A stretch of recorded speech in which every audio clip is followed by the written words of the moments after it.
Imagine being ordered to hold a city even after your army has been surrounded, your supplies are running out, and the enemy is closing in from every direction. For the German Sixth Army at Stalingrad, that order came from Adolf Hitler. And what makes the story extraordinary is that Stalingrad was never just another city to Hitler.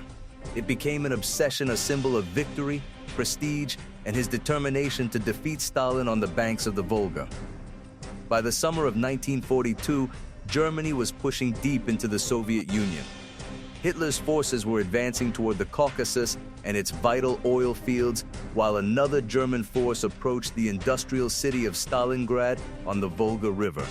Capturing the city could disrupt Soviet transportation and secure an important strategic position. But Hitler saw something more. The city carried the name of Joseph Stalin. Taking it would be both a military victory and, in Hitler's mind, a psychological humiliation for the Soviet leader. That belief would prove disastrous. The fighting inside Stalingrad became something neither side had expected. German troops entered the city, but instead of collapsing, Soviet defenders turned the ruins into a maze of resistance.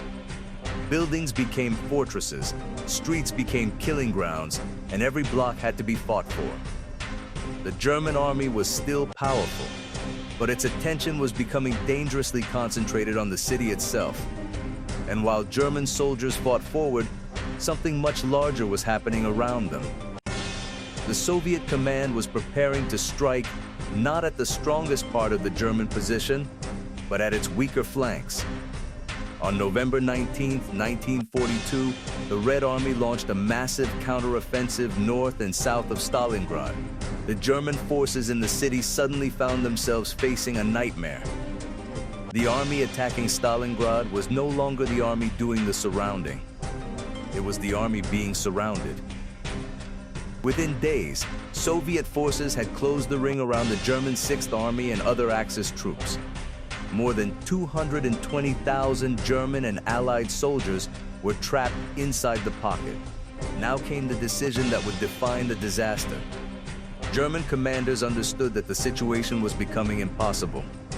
The logical military response was to break out while there was still a chance. But Hitler refused. The Sixth Army was ordered to remain where it was. Hitler insisted that Stalingrad could be held and that the trapped forces could be supplied from the air until a relief operation arrived. There was one enormous problem. The supplies required by an army trapped inside a Soviet encirclement were far beyond what the Luftwaffe could reliably deliver. Food became scarce, fuel disappeared, ammunition dwindled, medical supplies ran short, and winter settled over the battlefield. The men inside the pocket were no longer fighting simply to capture a city. They were fighting to survive. Outside the encirclement, German forces attempted to reach them, but the relief effort failed to break through. The situation became increasingly hopeless, yet Hitler continued to insist that the Sixth Army hold its position. This was more than a tactical mistake. It revealed something fundamental about Hitler's style of command.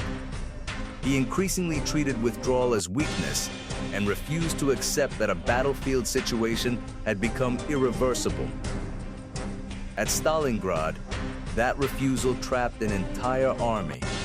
By January 1943, the German position had collapsed into two isolated pockets. The surviving soldiers were starving, exhausted, and surrounded. On January 31, Field Marshal Friedrich Paulus surrendered with the southern pocket. 2 days later, the remaining German forces surrendered. Approximately 91,000 German soldiers survived to become prisoners, from an army that had originally numbered more than 220,000 within the encirclement. For Germany, Stalingrad was not simply the loss of a battle, it was a psychological shock. Until then, Hitler's Germany had enjoyed a long series of major military successes.